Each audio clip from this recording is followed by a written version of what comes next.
নমস্কার সকলকে। আজকে আমাদের শিলচর থেকে বিদায় নেওয়ার পালা। তো এখন বাজে সকাল 5:30। আমরা রিসর্টের সামনে থেকে অটো পেয়ে গেছি। এখন যাব শিলচর স্টেশন। সেখান থেকে আমাদের ট্রেন রয়েছে সকাল 7টা নাগাদ। ট্রেনটা হলো শিলচর আগরতলা এক্সপ্রেস। হ্যাঁ, আমরা আগরতলা যাচ্ছি।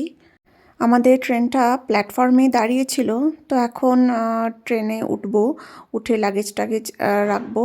আর এদিকে ট্রেনে উঠে দেখলাম ট্রেনটা বেশ পরিষ্কার পরিচ্ছন্ন। চেয়ারগুলো একটু শক্ত, কিন্তু তাহলেও ঠিক আছে। আমাদের জার্নি শিলচর থেকে আগরতলা ওই মোটামুটি 7 থেকে 8 ঘন্টার। শিলচর থেকে ট্রেনটা প্রায় ফাঁকাই ছিল বলতে গেলে। এসি চেয়ার কারে টিকিট ছিল আমাদের। তো চলুন, ট্রেন প্রায় ছেড়ে দেওয়ার সময় হয়ে এলো। ট্রেন ছেড়ে দিয়েছে। ব্রেকফাস্ট আমরা স্টেশনে করে নিয়েছিলাম, আর ট্রেনে ওঠা মানেই কিছু না কিছু খাওয়া দাওয়া চলতে থাকে। দুপুর প্রায় হতে চললো, আর এখানে আমাদের একটা জায়গায় বিক্রি হচ্ছিল লুচি, আর তার সঙ্গে এখানটায় যেটা দেখলাম বেশ 3টে তরকারির সঙ্গে এনারা পরিবেশন করে। একটা ছিল ছোলার ডাল, একটা ছিল মটরের ঘুগনি, আর একটা ছিল কাবলি ছোলার ঘুগনি। 3টে খেতে বেশ ভালো ছিল।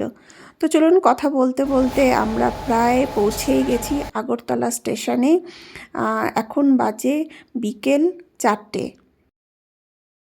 আগরতলা স্টেশনটা দেখতে বেশ সুন্দর, জানেন। চলুন এগিয়ে যাই আর আপনাদের সঙ্গে শেয়ার করি। আগরতলাতে একটু ঠান্ডা ছিল, আমাদের দেখে বুঝতেই হয়তো পারছেন।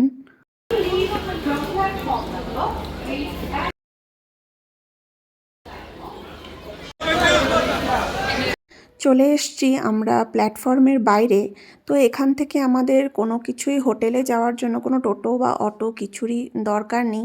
এখানে আগরতলায় যারা ঘুরতে আসছেন তাদের আমি বলে রাখি যে স্টেশনের সামনে আপনারা কিন্তু স্টেশন থেকে ওই 500 মিটার দূরত্বের মধ্যেই আপনারা কিন্তু অনেক হোটেল পেয়ে যাবেন। আর হোটেলের রুমের একদম কস্ট হলো 800 থেকে 1200 টাকার মধ্যে, কিন্তু আপনারা খুব ভালো ভালো রুম পেয়ে যাবেন।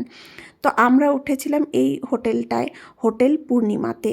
হোটেলটা বেশ নতুন, আর আমি যা দেখলাম এই হোটেলের রুমগুলো একটু ছোট হলেও কিন্তু রুমটা ভীষণ কোজি, আর বাথরুম কিন্তু বেশ পরিষ্কার পরিচ্ছন্ন। স্টাফেদের ব্যবহার কিন্তু খুবই ভালো এখানটায়। তো যাই হোক, এই হোটেলের বারান্দা থেকেও কিন্তু বেশ সুন্দর একটা সূর্যাস্ত আমরা দেখতে পেয়েছিলাম। তো খুব তাড়াতাড়ি দেখা হচ্ছে আগরতলার পরের ভ্লগ নিয়ে। ততক্ষণ সবাই খুব সুস্থ থাকবেন আর ভালো থাকবেন। আজকের মতো টাটা। ভ্লগটা ভালো লাগলে একটা লাইক করে দেবেন।